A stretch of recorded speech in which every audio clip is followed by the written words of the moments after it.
Cereal production in 2017 in Democratic People's Republic of Korea has been severely affected by a prolonged drought from April to June, which affected the main cereal producing areas of the country.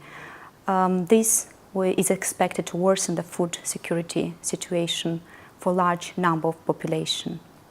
The drought affected both 2016-17 early season crops, which were just harvested, but also the 2017 main season crops, which were also just planted and will be harvested in September, October this year.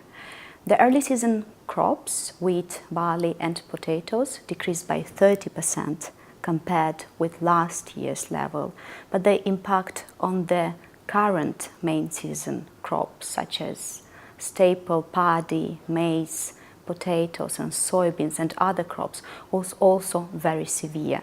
We expect a decrease in both area planted and yields for these crops. There were some rains in July, but they were too late to reverse the damages already inflicted by the dry weather, because the planting season is over and also the early planted crops were damaged already.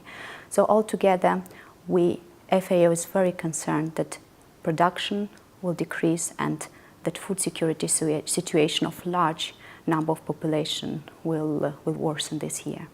FAO, together with other international organizations operating in the country, went to South Hwanghae province to assess the impact of the drought on planting activities and standing crops. South Hwanghae province is a main cereal producing province and is located in southwest of the country. According to FAO field staff, farmers were transplanting paddy without submerging it in water.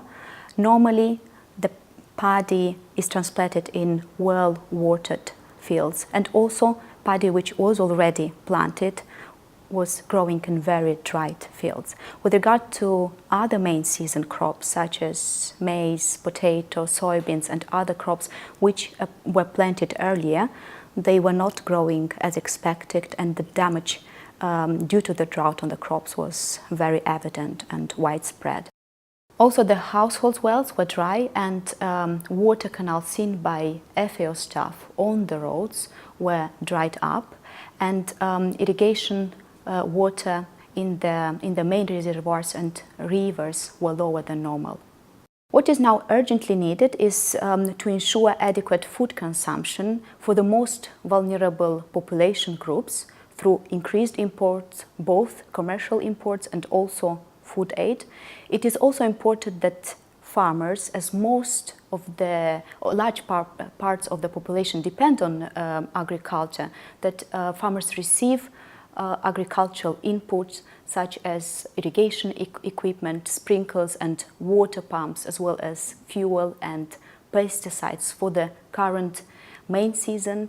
We also recommend that it is started as soon as possible with the upgrade and rehabilitation of the irrigation scheme, as in the country it's very old and insufficient. This will allow that water for the future is not lost and also is made available for planting and agriculture.